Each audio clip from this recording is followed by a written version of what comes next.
Bom, boa tarde. 14ª aula do curso de foliações holomorfas. E hoje a gente vai discutir formas e campos de vetores em superfície, forma diferenciada de campos de vetores em superfícies projetivas. Tudo bem, fazer uma breve revisão do que a gente viu da última vez, né? Então, a gente enunciou e explicou a decomposição de Zariski, né, do canônico de uma foliação que não é uma fibração racional, né, uma foliação relativamente minimal. Né? Então, a gente viu que isso se escrevia como uma soma, numericamente como uma soma de um divisor Neff, um Q-divisor Neff, e um N-divisor.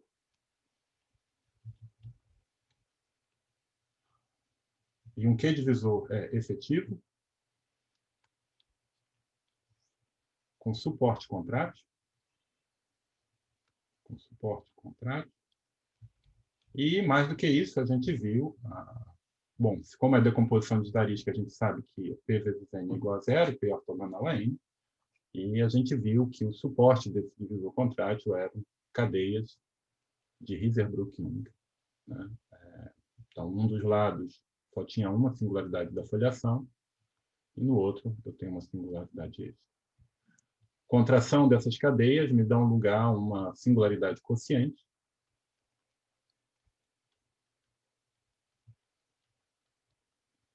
E a resolução, quando eu faço o pullback dessa foliação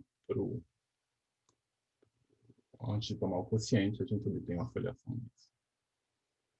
Então, essencialmente, a vizinhança da foliação, componentes conexas da parte negativa da decomposição de Zariski, é uma espécie de foliação lisa disfarçada. Né? Uma foliação lisa, você toma o quociente por um grupo finito cíclico e considera a resolução de singularidade. Tá bom? A gente viu várias propriedades da decomposição de Zariski, né, que mais ou menos refletem na superfície original o fato de que essa decomposição está vindo desse processo de resolução do quociente de uma foliação lisa. Né? Então, em particular, a gente aprendeu como calcular a interseção de P de T com curvas invariantes. Certo?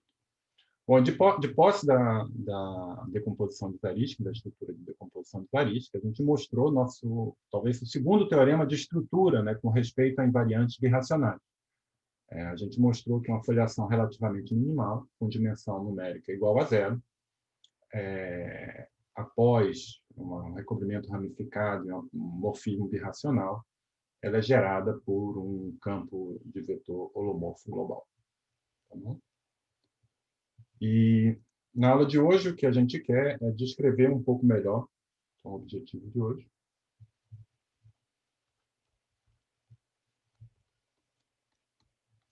descrever campos holomorfos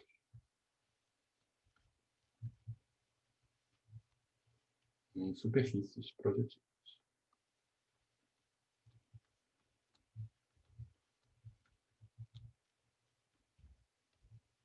A gente tem um pouco mais para ver o quão preciso é esse resultado. Né? Então, realmente, a gente está descrevendo com muita precisão a foliação. E uma coisa que como foi observado na aula passada, que no zero igual a zero implica codera de zero igual a zero. Então, a gente já estudou no de f igual a menos infinito. E aqui implica que é fibração racional. E agora a gente está estudando no de f igual a zero. E hoje vamos terminar essa descrição.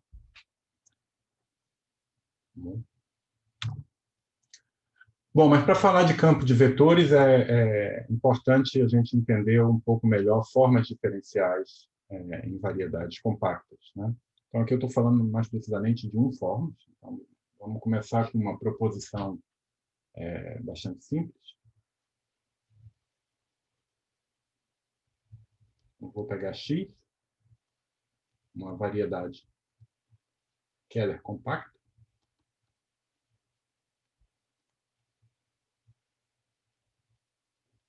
né? E a ômega, uma forma holomorfa, uma forma holomorfa.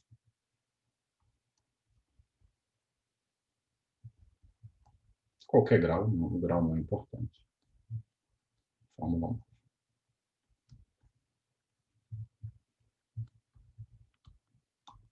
Então, d ômega igual a zero.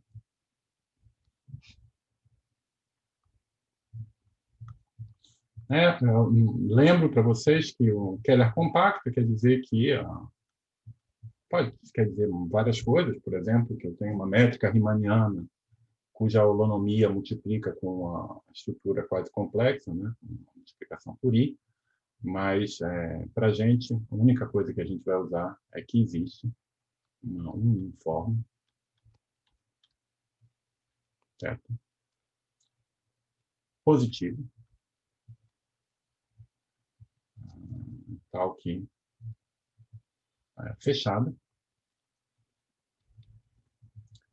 e não degenerada. Então, se isso aqui tem dimensão n, θ n. Tá bom?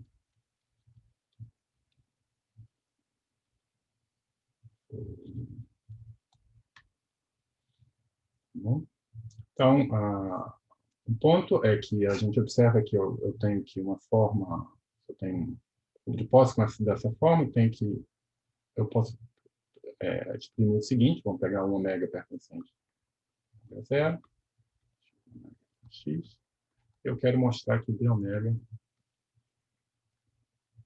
isso aqui, d ômega igual a zero. Mas d ômega igual a zero, se somente se, d ômega, o edge d ômega bar, é igual a zero. Como essa forma é positiva, isso também é se somente se, d ômega, o edge d ômega barra, o edge θ n menos k é igual a zero. Isso aqui é a positividade da θ. Certo? Agora, eu posso integrar esse sujeito. Como a θ é fechada, a integral dessa forma, de volume, é a mesma coisa, por Stokes, que a integral no bordo de x de ômega, o edge de ômega barra, o edge θ. Mas o bordo de x é vazio. Então, essa integral é zero, o que nos dá aqui d ômega igual a zero. Então, o essencial foi a existência dessa menos forma, menos k forma. É dessa forma positiva. E isso está por trás, é um fenômeno simples, mas está por trás de muito restringe muito a geometria de uma variedade Keller compacta, em particular, restringe muito a geometria de toda a variedade projetiva, porque se eu tenho que x é projetivo, então ela é Keller compacta.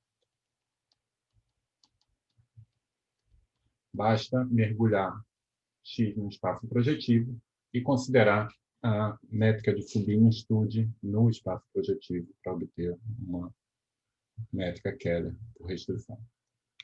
Para obter, se quiser, essa uniforme. Você pode escrever essa uniforme explicitamente no espaço projetivo, usando coordenadas homogêneas. Muito bem. Então, um fato menos trivial, que eu não vou mostrar, mas que está por trás de muita coisa, é que a gente tem que, além das formas todas ser fechadas, então tem um morfismo natural do H1 de x, foi sem dizer, no ômega 1 de x do alto. Né? Que eu pego um caminho, né, um ciclo gama, e envio no funcional, que na aplicação linear, que pega uma forma holomorfa, que é fechada, portanto, a integral depende apenas, é uma função definida na homologia, e eu tenho essa aplicação. Então, um fato que eu não vou demonstrar, mas que é teoria de Rod também, é que a imagem, vamos aqui de psi, imagem de psi, é o próprio H1 quocientado pelo seu subgrupo de torção, e isso é um reticulado em H0, X, ômega 1 de X estrela. Em outras palavras, isso é um subgrupo, né, desse grupo. Reticulado quer dizer que é discreto e que o quociente possui volume finito, mas ter volume finito nessa situação, como aqui está com a métrica natural e a métrica euclidiana usual, o quociente é um tório complexo, um tório compacto. Então, o quociente.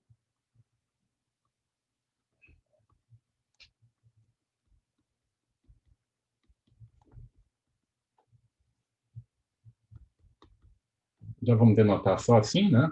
Entendendo que tem que quocientar pela torção. Isso é compacto. Isso quer dizer que é reticulado, né? Quer dizer, é Hausdorff, porque esse cara é um grupo discreto, a imagem é um grupo discreto, e é compacto, porque isso que quer dizer ser reticulado. Então, o quociente é compacto. E esse sujeito é chamado de a variedade de Albanese.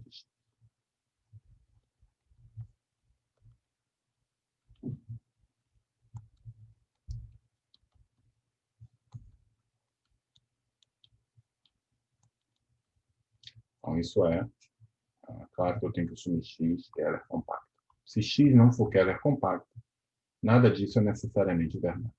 Não precisa ser discreto e também não precisa ser o quociente não precisa ser compacto. Mesmo se for discreto, o quociente não precisa ser compacto. Mas no caso Keller, a gente tem essa beleza. E se X é projetiva, então Albanese de X também é projetiva.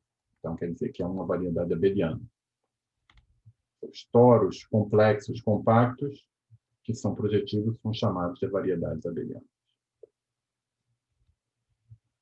E o grande interesse desse Albanese, e a maneira que ele é definido, é porque ele vem, uma vez que eu fixado x0 pertencente a x, eu tenho uma aplicação natural de x para Albanese de x, que é chamada de aplicação de Albanese. Que vai pegar um ponto x e vai enviar, né? Lembra que esse sujeito era H0 de x, ômega 1 de x, estrela, quocientado por H1 de xz. Então, vai enviar um ponto x na aplicação, né, no elemento do dual, que envia ômega na integral de x0 até x de ômega. Uma classe disso, né, porque eu escolho aqui, isso aqui está a anotação para dizer que eu estou escolhendo qualquer caminho. Se eu escolher dois caminhos, eles diferem por um caminho fechado, diferem por um elemento do H1, e, portanto, eu tenho uma aplicação bem definida.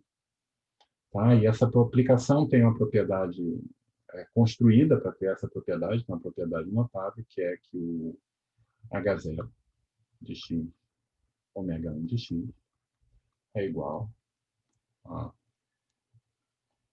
pullback das formas holomorfas no Albanese de x.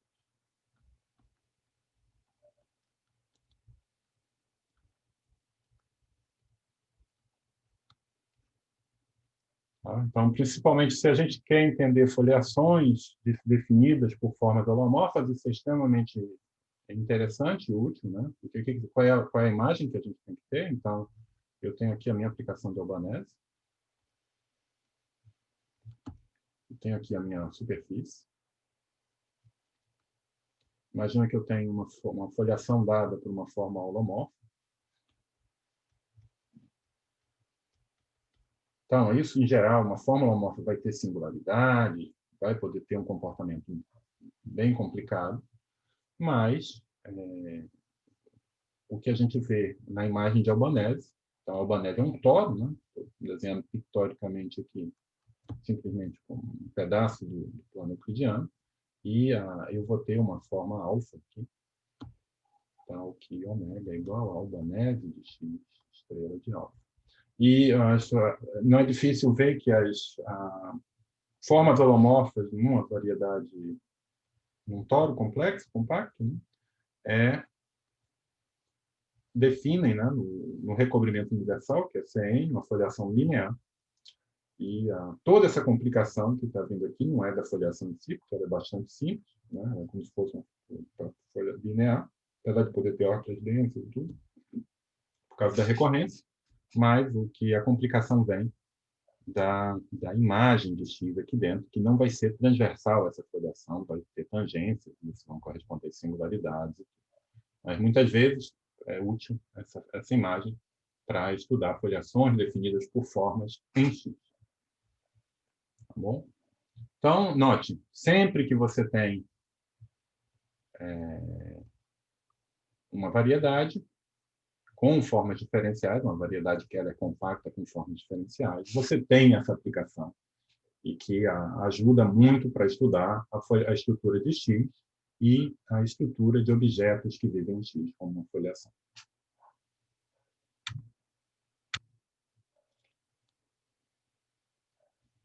Vou fazer isso depois. Não, vamos fazer isso logo. Então, vamos passar agora a estudar os campos, né? Eu falei da Albanese antes porque a Albanese vai aparecer de forma recorrente em várias partes do argumento, né?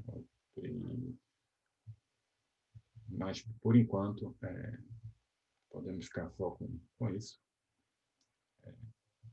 Deixa eu passar agora, começar a estudar os campos, né? Então, vamos começar com um lema, né? Que eu estou supondo que a minha superfície X, agora eu tenho X superfície,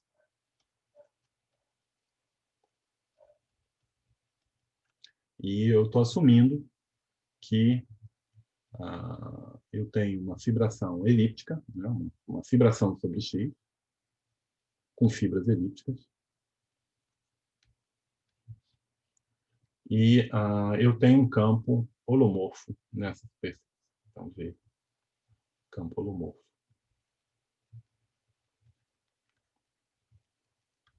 Ou seja, V é uma seção não nula do fibrado tangente de X, tá? E que é tangente a π.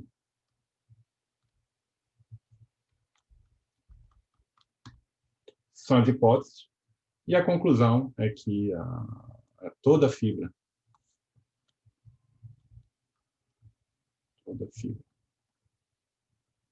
de π é lisa, não necessariamente reduzida, pode ter fibra múltipla, mas é quase.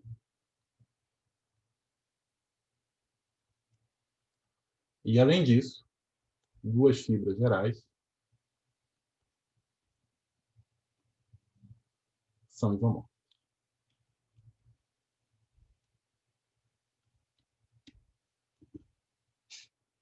Ok?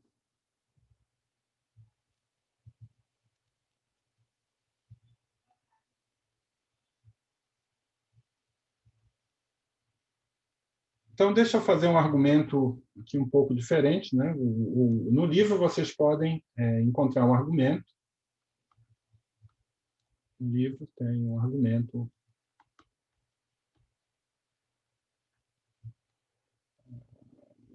digamos assim, analítico,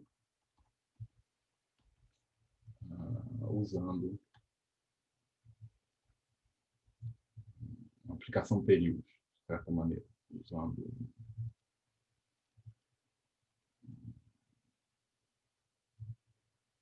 Bom, vamos ficar com o argumento analítico. Vocês podem ler o argumento, eu vou dar um argumento um pouco diferente. Tá? Então, eu vou chamar de F a foliação definida por V. Tá bom? E eu quero mostrar... Vou mostrar primeiro que a F é lisa, então vamos mostrar.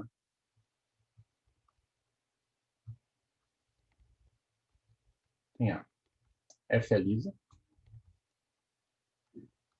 mas eu vou mostrar também, B, que existe um G, uma foliação em X, lisa, tal que Tx é Tf mais Tg. Tá bom? E isso vai me dar automaticamente que toda fibra é lisa, e além disso vai mostrar que duas fibras gerais são isomorfas, porque se eu tiver essa foliação G, eu posso olhar para o fluxo da G, olhar para as folhas da G e obter, se eu tiver dois pontos, dois valores regulares da minha projeção, eu posso seguir as folhas de G para estabelecer um biolomorfismo entre duas fibras diferentes.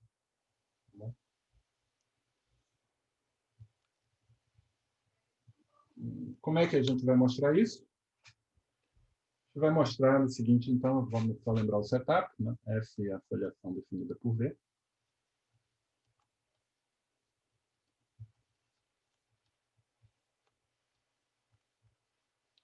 Certo? E eu vou fazer o seguinte, eu sei que ela tem... na verdade, eu vou mostrar essas duas condições, assumindo só o seguinte... Não, só vou mostrar essas duas condições. Tá bom? Seja F uma foliação definida por V, e deixa eu escrever E, uma curva elíptica invariante por V. Invariante por F. Tá? Então, essa é uma das fibras lisas de Pi.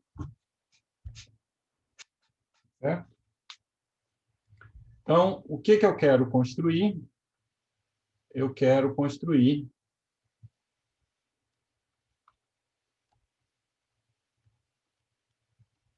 ômega, uma uniforme, tal que ômega V igual a... Se eu fizer isso, o núcleo de ômega, né? Se eu olhar para o kernel de ômega, note, como ômega vezes V é igual a 1, isso está mostrando que tanto V quanto ômega não tem zeros, e o kernel de ômega vai definir. Né?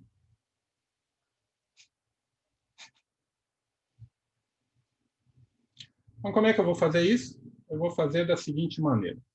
A observação é que se eu pegar... Eu tenho uma aplicação natural do H1 de X, ômega 1, no H1 de X, ômega 1 de E. Desculpa, H1 de E.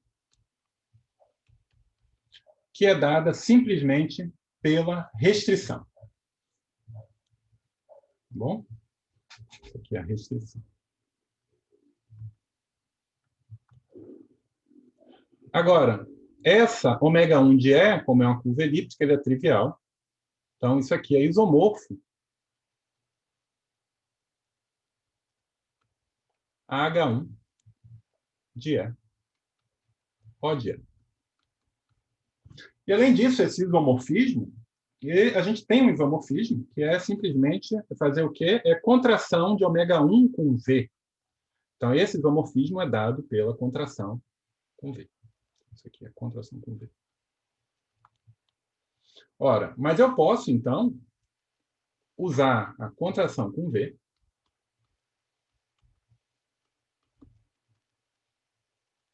aqui em cima e considerar a restrição depois. E isso comuto. Tá certo? Agora, para qualquer variedade projetiva,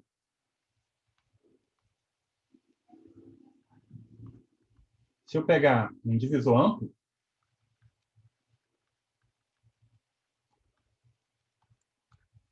eu posso enviar a classe de Chern de H, né, que em princípio é alguma coisa que vive em H2 e V, eu posso mapear esse sujeito. Qualquer classe de Chern vai para H1. E se eu começar com a classe que está em H, essa classe é não zero. Isso aqui vai virar, vai estar em alguma coisa que é diferente de zero. Isso basta ser um divisor amplo. Então, como X é projetiva, eu tenho uma classe ampla aqui, né, que é uma, digamos, classe de Chern de um divisor amplo. E quando eu faço a restrição de um divisor amplo a E é um divisor amplo em E, isso vai ser, então, ainda também a classe de Chern de um divisor amplo. Então, esse elemento vai para alguma coisa não nula.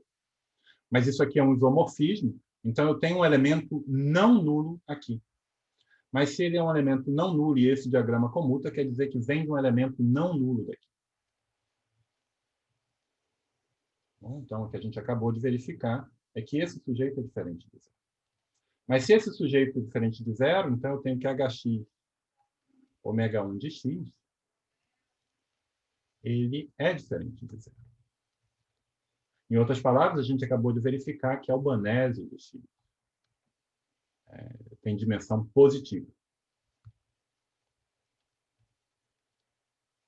Além disso,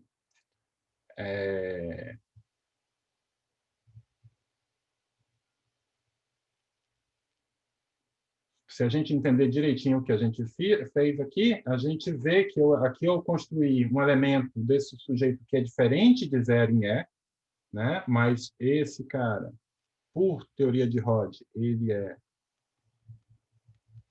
isomorfo às formas anti-holomorfas. Então, se eu tenho um elemento não nulo, quer dizer que eu tenho uma forma anti-holomorfa não nula, e fazendo a barra dessa forma, eu tenho uma forma holomorfa não nula em E, que se estende em uma forma não holomorfa não nula em X. Tá bom? Então, isso me dá essa ômega V aqui. Certo? Então, isso é a demonstração.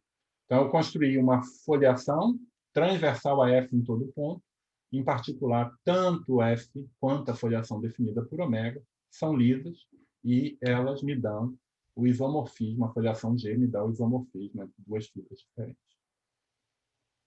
Então, a versão algébrica do argumento que está aparecendo no livro do Marco. E, de fato, isso é um argumento que eu já utilizei algumas vezes e que vale em generalidade muito maior. Eu não poderia estar vale em outros contextos também. Mas, bom.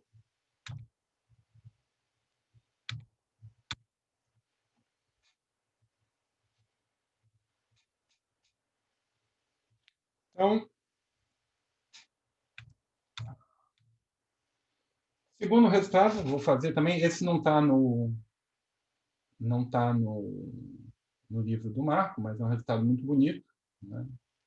E que eu queria explicar para vocês. Não sei se eu vou dar uma prova completa, mas vou dar uma boa ideia de como funciona a prova original do Rosenlicht, que diz o seguinte: se eu tiver uma variedade projetiva lisa e um campo holomorfo com bom, V tem que ser diferente de zero, e que eu vou assumir que tem zeros, tá bom? Então, X é o que se chama uma variedade uniregrada. Uniregrada quer dizer o seguinte: para qualquer x pertencente a x, existe uma curva racional, né, isomorfa P1, passando por x.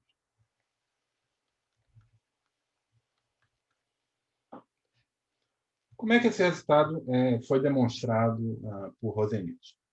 O resultado ele começa com a seguinte observação, um outro resultado, né, que a gente também não vai mostrar.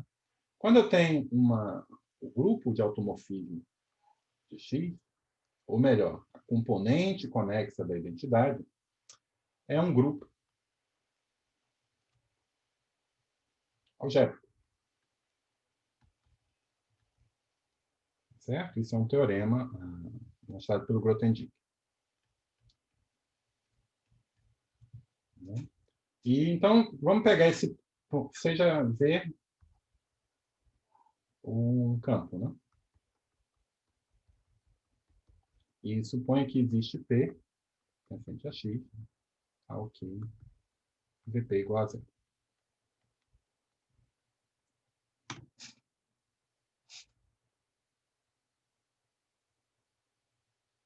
Tá bom? Então, a ideia é fazer o seguinte, considerar o subgrupo G contido em alt0 de x, gerado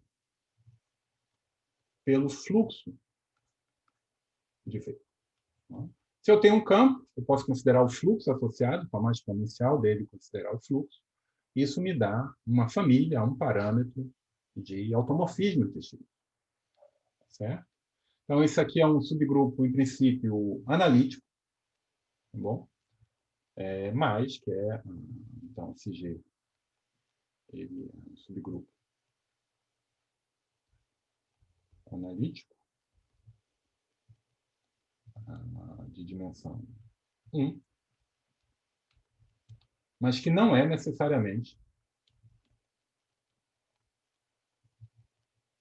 fechado.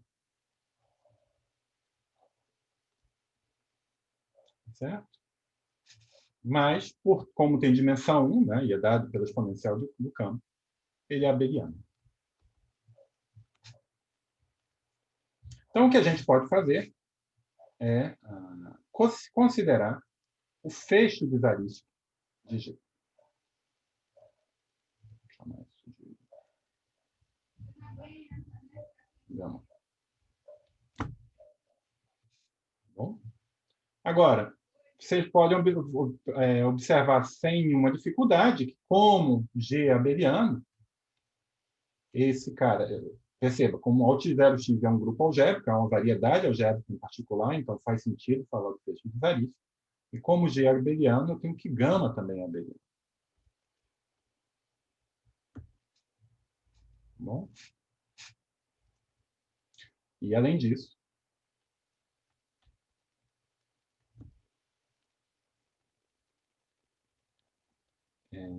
gama fixa P. Né? A condição de pedir que um automorfismo deixe o ponto fixo, deixe P fixo, é uma condição algébrica. Quando eu passo para o fecho de Zariski, eu não destrua. Então, o que agora eu tenho então, é gama abeliano. Então, um grupo de Lie abeliano e algébrico. E, além disso, ele, eu posso olhar que gama age no anel local de X, no ponto P, e também preserva o ideal maximal, portanto, preserva qualquer potência de CG.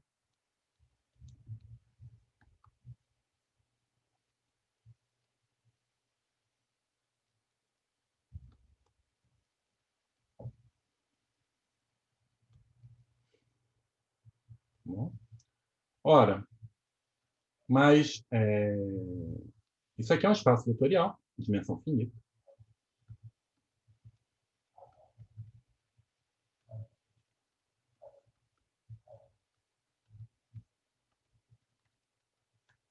E a gente tem que, se K for suficientemente grande,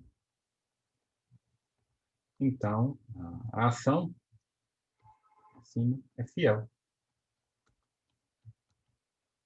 Né? Se gama, um elemento de gama que age trivialmente nesse espaço vetorial para K muito grande, quer dizer que ele é trivial. Se você quiser, aqui a gente está olhando a ação induzida nas funções, nos jatos das funções em P. Isso é uma afirmação bastante razoável. Tá bom? Ora, então a conclusão é que gama, na verdade, é um subgrupo abeliano contido num GL NC para N muito grande.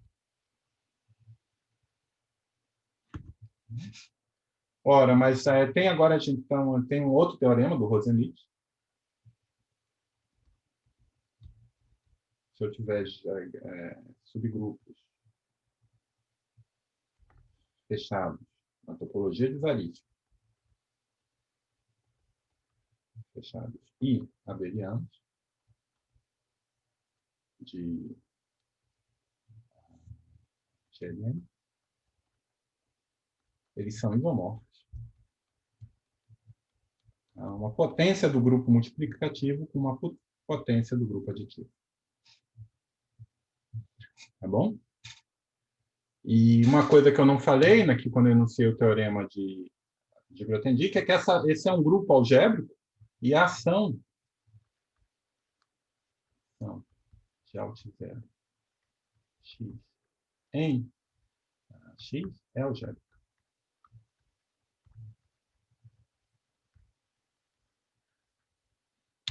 Tá certo?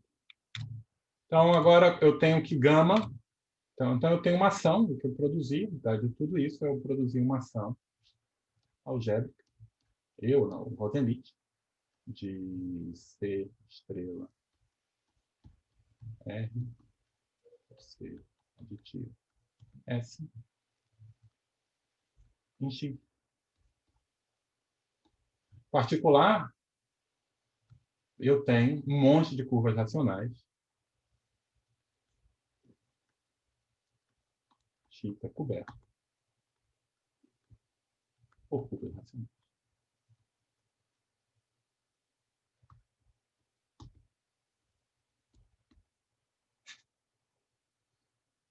Isso é o teorema do Rosenlicht. Bom, se vocês quiserem pegar um... tá bom. Que eu botei para qualquer X, para não ter que... vocês poderem... Esse aqui é a mesma coisa do que para X genérico.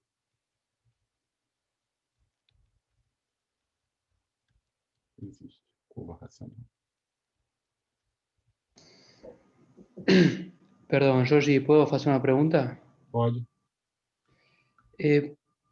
Você aí afirmou que gama é fechado? Eu tomei o fecho de Zariski. Ok, perdón, claro. A afirmação é que eu posso tomar o fecho de Zariski de qualquer conjunto. O que eu tenho que verificar é que ele, como eu peguei um grupo abeliano, o fecho de Zariski ainda é abeliano. Claro. E também que ele fixa o ponto P. Que uma vez que fixa o ponto P, eu posso fazer esse argumento e verificar que o gama mergulha no GLN. E agora eu tenho esse teorema de estrutura que me diz a cara do gama. Claro. ¿Y sirve para algo saber si G, el grupo original, digamos, no gamma, sino G, es cerrado o no? Ele ser fechado quer dizer exatamente que as órbitas do campo são algébricas. Claro. Ok. E aí o que Claro, você pensaria é que a órbita vai ser uma curva racional. O fecho da órbita vai ser uma curva racional. É o que a gente deduz, no caso, sabendo que tem zero. Né? claro. Porque es la misma demostración que hay en el apunte, no sé, es un apunte, un libro de Cerveau y de Certi sobre foliaciones en espacio proyectivo. Uhum. Exactamente la misma demostración para ver que una foliación que tiene un factor integrante tiene una simetría o una integral primera. Nada, me llamó la atención que es exactamente igual.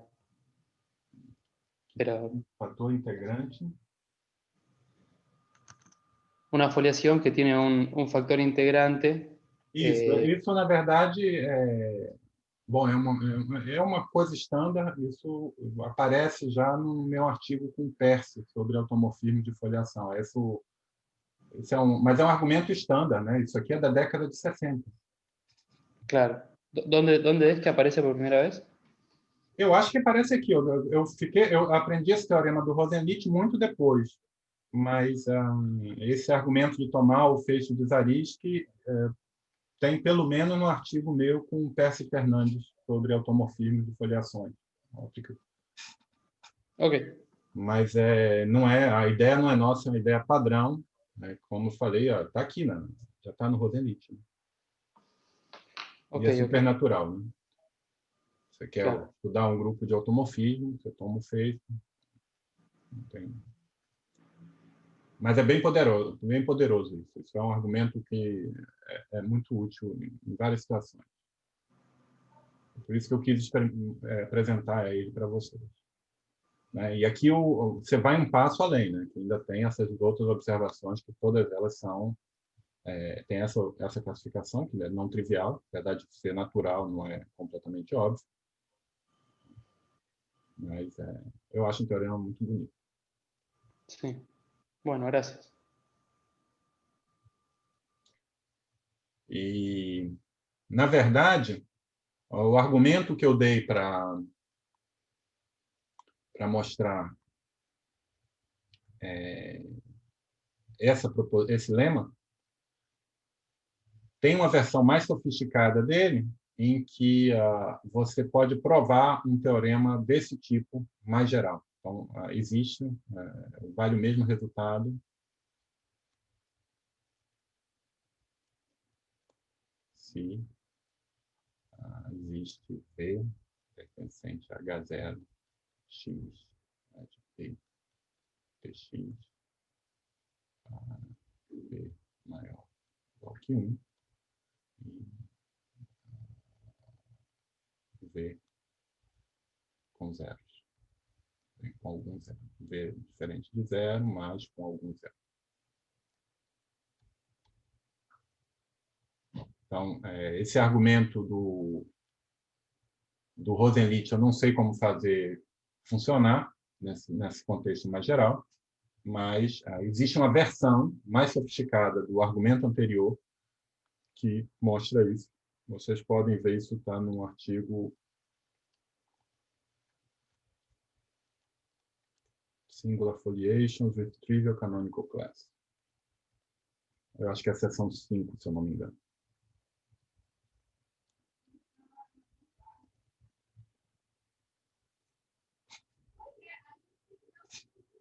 Tá bom? Muito bem. Então, isso me permite agora enunciar essa proposição, que é mostrada no caso de superfícies, né, de outra maneira no livro, vocês podem ler a demonstração também.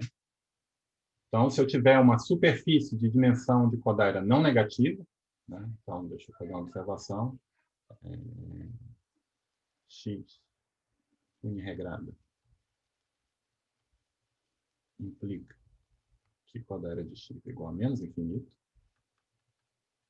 Então, se tiver dimensão não negativa, um campo não trivial não tem zero. Isso vale em qualquer dimensão. Tá? E o segundo é que, ou bem, ele gera uma fibração elíptica, né, que é a fibração que a gente tratou, ou ele gera uma foliação chamada foliação de Kronecker. Isso aqui é um nome engraçado para uma foliação linear muito óbvia. Como é que a gente mostra isso?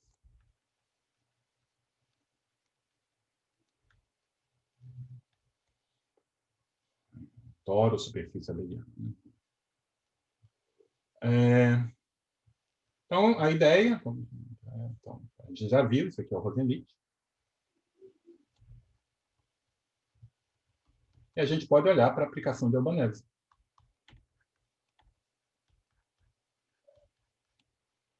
Tá bom? Então, pode acontecer duas coisas. Eu vou olhar se a dimensão de Albanese é igual a 1.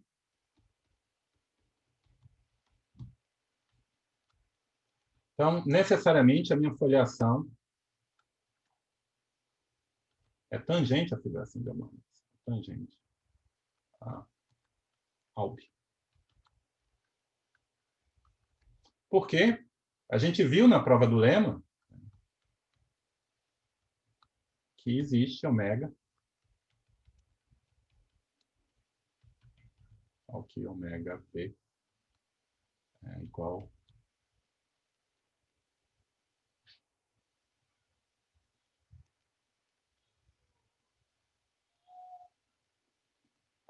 desculpa, aqui eu estou falando besteira.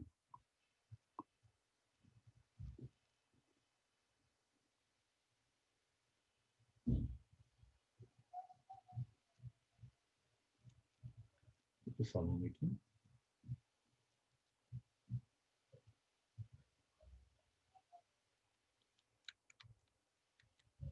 O lema a gente mostrou que existe ômega, tal que ômega V é igual a 1, não foi isso?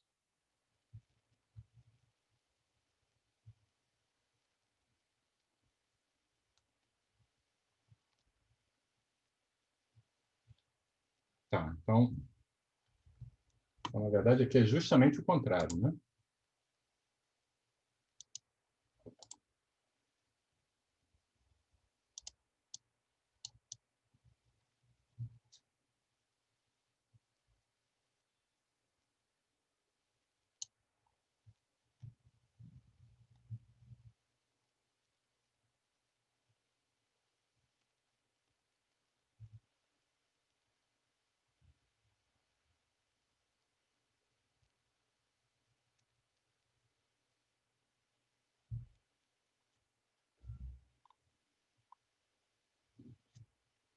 Yes.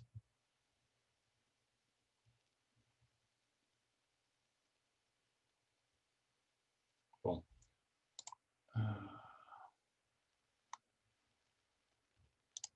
Então, o que aconteceu?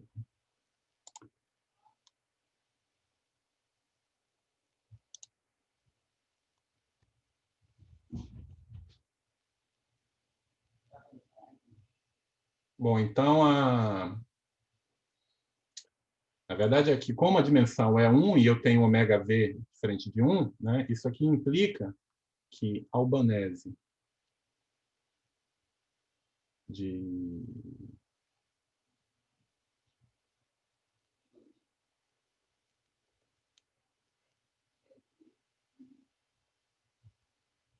Albanese de X restrito a uma folha de F é não constante.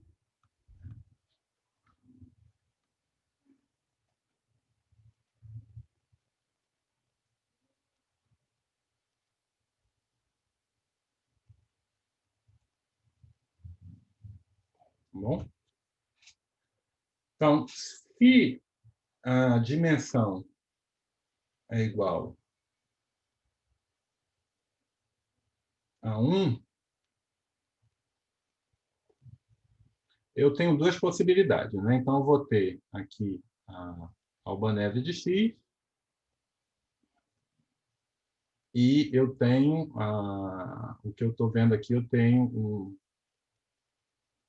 uma órbita, que vai ser um C, não é isso? Vai ser um quociente de C por um certo grupo, essa é a órbita de V. E vai projetar aqui na imagem da Albanese. Então, isso está me dizendo... Bom, isso aqui é uma curva elíptica. E eu olho para as fibras da Albanese.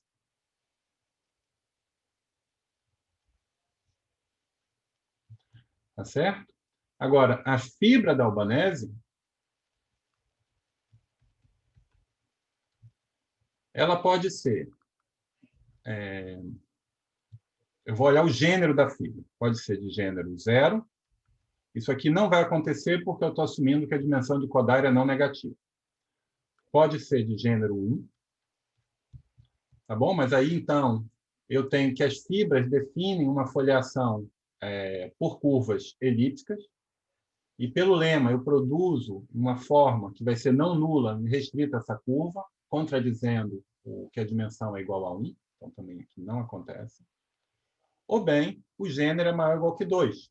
Mas se o gênero é maior ou igual que 2, eu posso levantar caminhos aqui no conjunto dos valores regulares para obter um automorfismo da fibra, e, portanto, esse automorfismo é finito, porque o gênero é maior ou igual que 2. Mas, então, você teria que uma órbita de V vai intersectar a fibra num número finito de pontos, portanto, as órbitas de V são algébricas e tem que ser curvas elípticas, então, é uma fibração elíptica. Então, F é a fibração elíptica.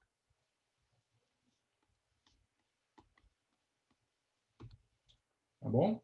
Agora, se a dimensão do albanese de x for maior ou igual que 2, então você tem F não é fibração.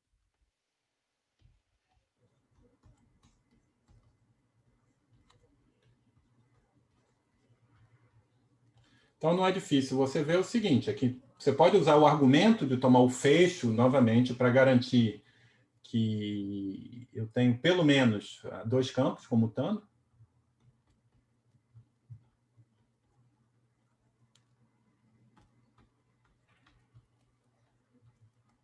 Sem zeros comuns.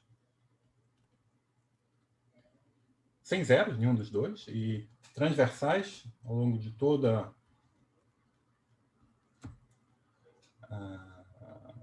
ao longo de todo x. E isso vai implicar que x é uma variedade abeliana, é um toro. Não estou dando todos os detalhes, tem algumas coisas a serem verificadas, mas eu convido vocês a tentar seguir esse roteiro para mostrar que a gente está nessa situação, que x é um toro e gera uma foliação abeliana. Se vocês não conseguirem, vocês podem me perguntar na próxima aula, ou podem também ver a prova alternativa, a prova diferente que está no livro do Brunel.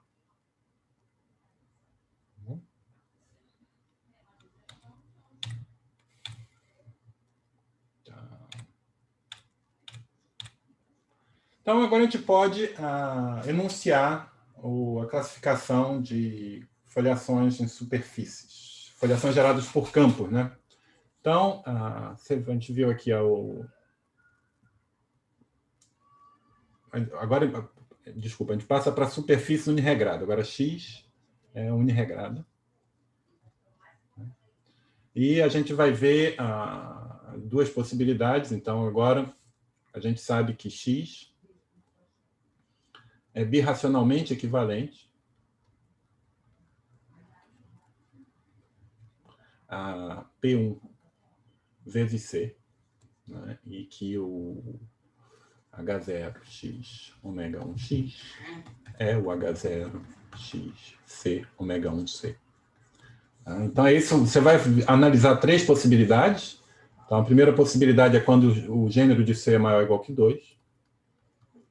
Tá bom? Então, nesse caso, seu campo tem que ser tangente à fibração de Albanese, essencialmente por esse argumento, né? Então, eu tenho C aqui, eu tenho a minha superfície, que eu ainda não falei se ela é minimal, se não é. Então, mas é birracional a P1 vezes C, um P1 bundle sobre C. Então, você sabe que é alguma coisa assim, mas você vai olhar para a órbita de V.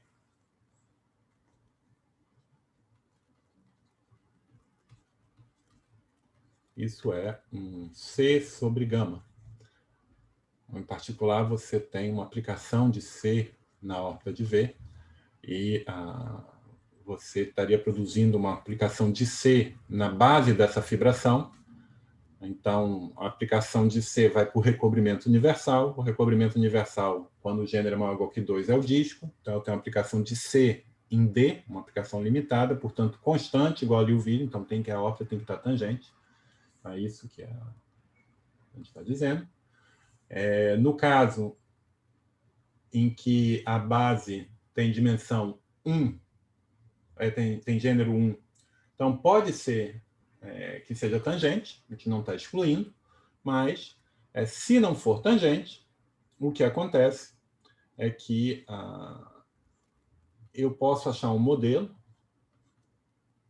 né, que ela tem a base C igual a 1, onde a minha superfície é uma fibração realmente, e a minha foliação definida pelo campo é completamente transversal, ou tem um caso em que a base é igual a 1,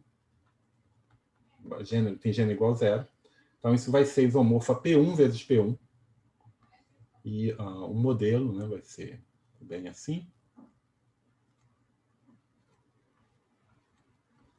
ou bem assim. Você pode ter essa fibra aqui junto da outra. Eu acho que pode ser assim também. Mas o importante é que a x vai ser birracional a P1 vezes P1, e V vai ser uma soma de V1 mais V2. Então vamos tentar mostrar isso. Tá bom? Então, vamos lá. Primeira observação é o seguinte: eu tenho uma x na superfície e tenho V um campo em x. Então,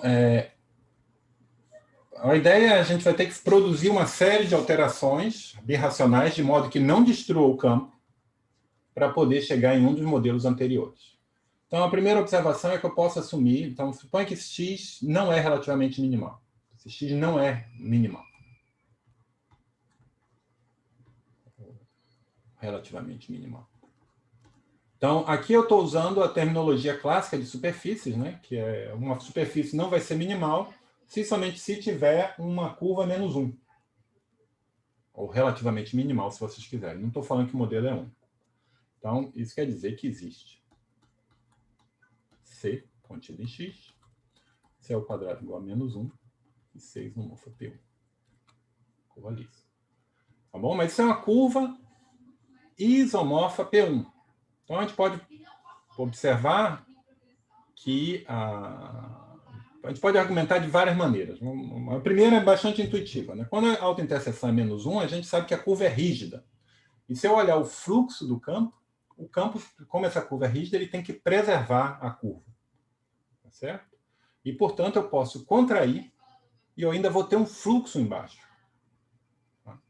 Em outras palavras, o que eu estou dizendo é que essa curva é invariante por V, pelo campo de... E isso eu posso ver também direto das formas, como a gente já viu várias vezes. Então, o que eu sei é que o normal de C é O de P1 menos 1. Isso quer dizer que C ao quadrado é 1. Agora, eu posso, né, eu tenho aqui a aplicação de Tx restrito a C, que está indo para cá, e eu tenho a inclusão aqui do O de x de C, o O de x restrito a C, que é simplesmente multiplicar pelo campo. Né? O meu campo é uma seção do Tx, e eu posso ver como é que é essa composta. Agora, como esse cara tem grau 0 em C, e esse cara tem grau menos 1, essa composta tem que ser 0. Esse é o mesmo argumento que eu acabei de fazer usando o fluxo, estou fazendo agora usando a definição de V, o fato de ser uma seção e o fato de não existir um mapa de O de P1 para O de P1 menos 1 que não seja 0.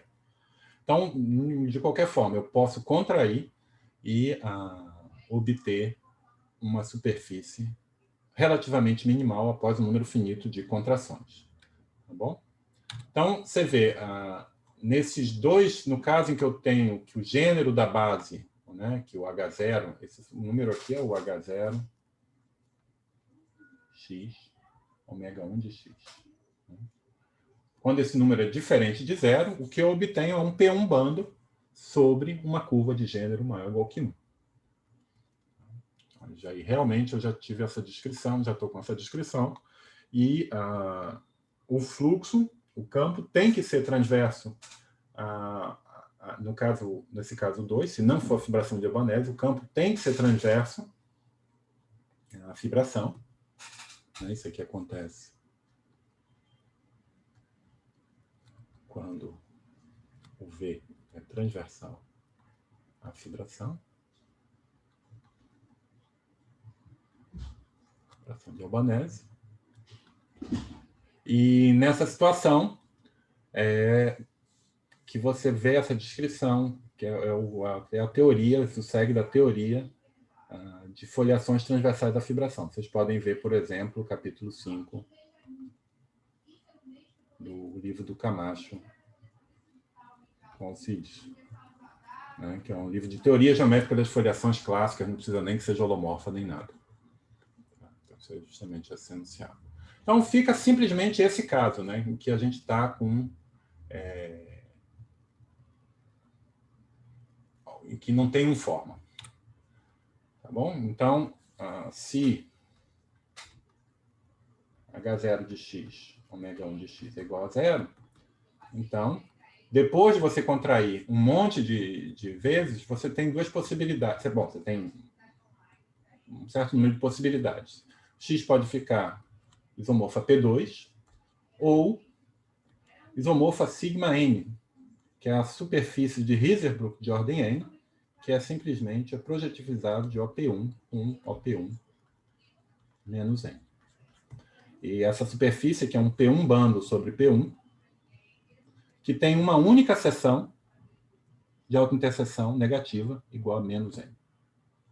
Então, por exemplo, sigma 1 é o blow up de P2 em um ponto.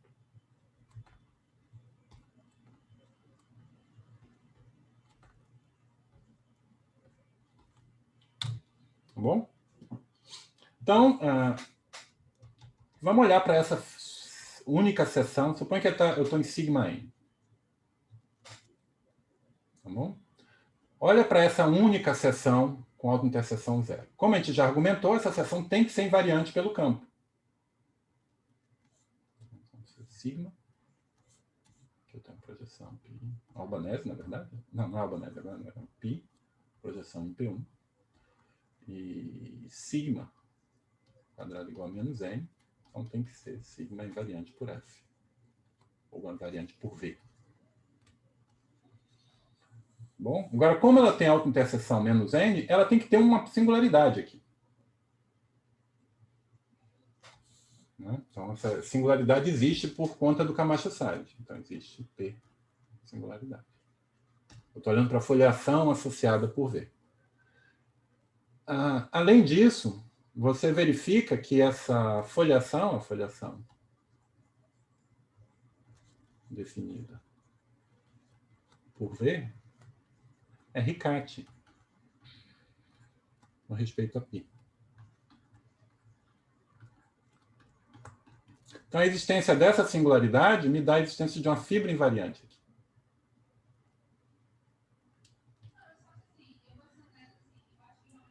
Tá bom? Então, o que a gente faz é explodir esse ponto.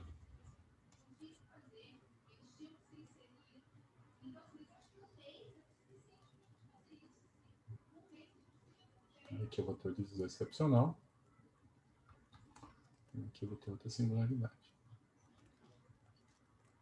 Aqui eu tenho... aí só tem um divisor excepcional, né?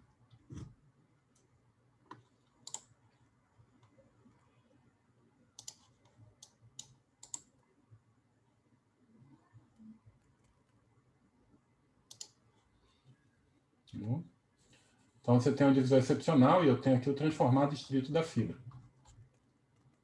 Certo? E aí, agora o que você faz é o seguinte, você contrai a fibra. Né? Então, cadê? Essa curva aqui era menos n. Ela está batendo na fibra, então tem que intersectar a fibra e vai batendo no divisor excepcional.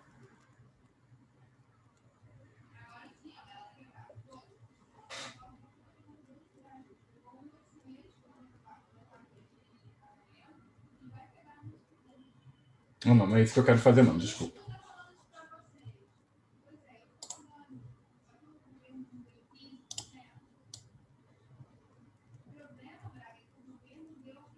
O que eu vou fazer é o seguinte. Caneta. Eu vou... suponha que tem uma outra singularidade aqui. Bom, eu vou explodir essa singularidade. Então, aqui vai ter, quando eu faço o blow-up, aqui vai ter a minha sigma, que continua com a autointerseção -1, menos n. Eu vou ter o transformado estrito de f, que é f barra com autointerseção -1, e vou ter o divisor excepcional. E agora o que eu vou fazer é contrair o f barra. Mas quando eu contraio o f barra, a autointerseção sobe. Então, isso aqui fica -n mais 1. E aqui eu tenho o divisor excepcional. Tá bom? E como eu explodi um ponto fixo, um zero de V, nada mudou. Mas poderia acontecer que nessa fibra eu só tivesse um zero. Todos os zeros estivessem aqui em cima. Mas aí o que você tem que mostrar é que tem um outro ponto com uma fibra onde vai ter uma singularidade fora. Eu deixo vocês verificarem isso. Isso está definido, está mostrado lá nas notas do Brunello. Mas fazendo isso, eu saí de σn e fui para σn menos 1. Então, após um número finito dessas operações, eu chego no sigma zero, que é P1 vezes P1. E aí não é difícil ver que em P1 vezes P1, meu campo vai poder ser escrito como V1 mais V2. Bom, isso está tudo argumentado com bastante detalhe no livro. Eu deixo vocês verificarem como está tudo lá, lerem as demonstrações, mas eu vou parar a aula de hoje por aqui.